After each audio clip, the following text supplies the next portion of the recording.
Ladies and gentlemen, good afternoon. Something very interesting took place this week. Miguna officially endorsed the Deputy President Dr. William Samoei Arap Ruto for the presidency in 2022. And in my view, that move by Miguna should actually be applauded by all Kenyans. Because personally, I strongly believe that opinion shapers should take a stand so that those who believe in them can decide to follow them or not to follow them. Miguna is now leading by example by supporting the Deputy President, Dr. William Samoei Arap Ruto. But why is Miguna endorsing William Samoei Arap Ruto? I strongly believe that Miguna is supporting William Ruto not because he loves William Samoei Arap Ruto, or not because William Ruto stands for whatever the reasons he's giving for supporting Ruto. Miguna is supporting William Samoei Arap Ruto because he's very bitter with Raila Odinga. I want you to listen to Miguna endorsing the Deputy President and his earlier statement on the Deputy President so that you can understand that Miguna is not supporting Ruto because Ruto is standing for anything, but he's supporting Ruto because of his bitterness with Raila Odinga. Well, today on national TV, I'm saying I 100% endorse William Ruto. And I'm asking all Kenyans to vote for him so that we can put an end to this cycle of dynastic tyranny. I will say that without apology. Yeah. I endorse, I, Miguna, hereby declare that Kenyans who are committed to freedom and the rule of law should vote for William Ruto on August 9th. Yes, I said it. William Ruto. William Ruto will not be president. Why not? Too dangerous. For Kenya? People are scared of William Ruto. Why are they scared of him? Everybody is scared of William He's Ruto. a teetotaler. No, a teetotaler. Did you listen to this interview that he did with Hussein Mohammed? The man is a demagogue. So, fellow citizens, the only way, and I'm going to remind William Ruto like I did earlier today, William Ruto has reached a cul-de-sac. This is it, a cul-de-sac. There is no movement in front. You can't go further than where you have reached. You can't turn left, you can't turn right, and you can't turn back because the enemies are behind you. No, that is Miguna. And I've always stated on this platform that in politics, nothing happens out of mere coincidence. And that everything in politics is normally well planned, well scripted, and executed to achieve a specific political objective. I want us to go back to immediately after the last election. After the last election, the Deputy President hired the services of a gentleman called Mutahi Ngunyi. And Mutahi Ngunyi coined for William Ruto the hustler narrative. And during one of his shows, Mutahi Ngunyi advised William Samoei Arap Ruto to go outside there and purchase Miguna. 3. To become president, you must buy Miguna. You must pump money into the cause of this man.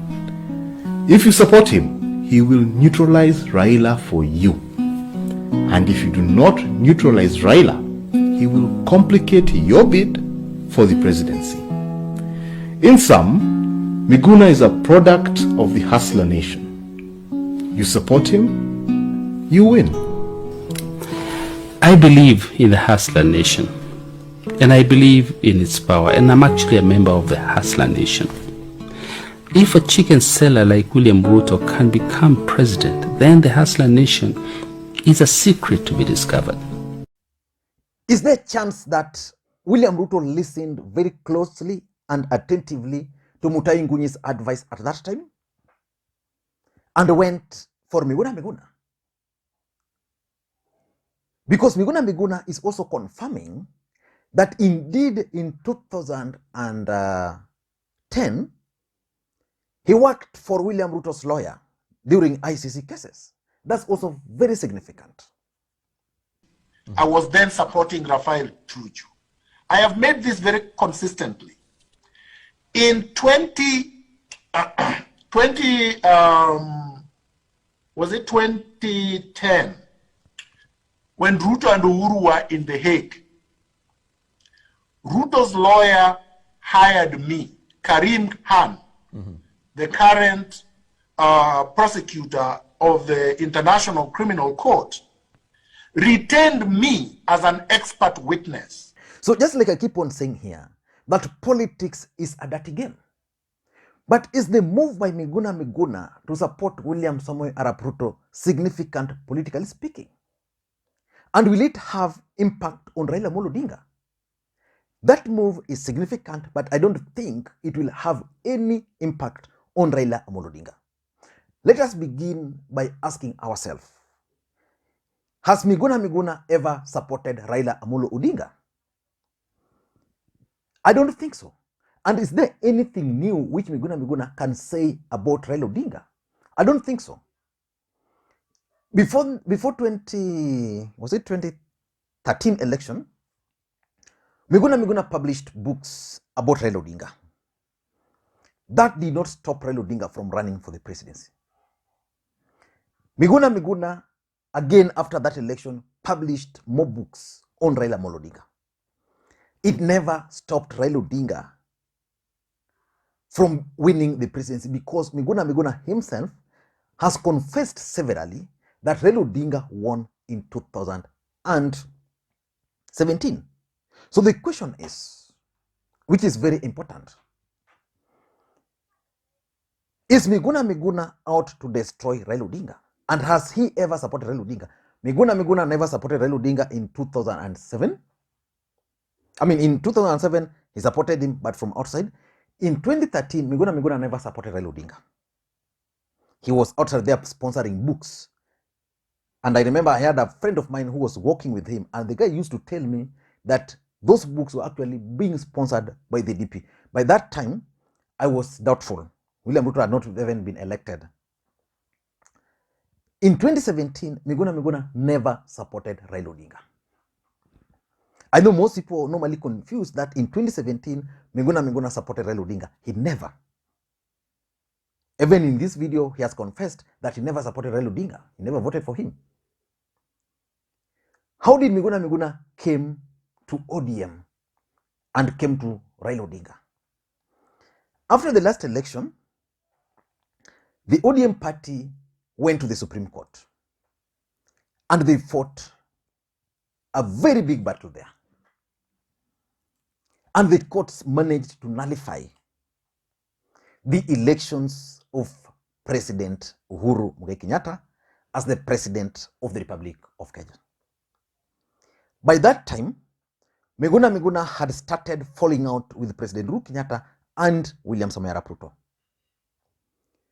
So a few elements within the NASA coalition decided that they needed to bring on board Miguna. And I remember, because I was working at one of the secretariat there, I remember some gentlemen, two of them, I'll not mention their name, were tasked to go and reach out to Miguna. So they went and they had tea. I remember it was in the evening. And when they came back, the next day, I think Miguna was interviewed on NASA TV.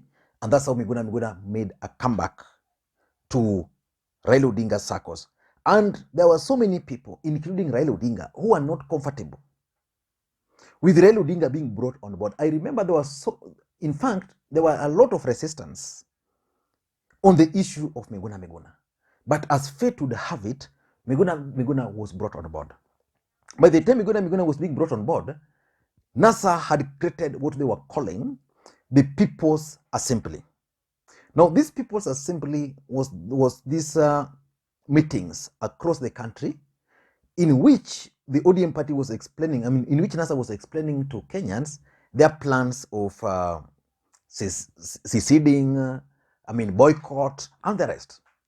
So Miguna just came, and being Miguna and his nature, the forceful nature, he came on board, and before Kenyans knew, Miguna was running with the national resistance movement. So Miguna became a darling of Raila Odinga supporters in the NRM. And for those who followed Miguna at that time, the day Miguna was being deported, the last people who were with Miguna were actually the ODM youths, including my friend Makwiny Mobiba. They were the last people with Miguna.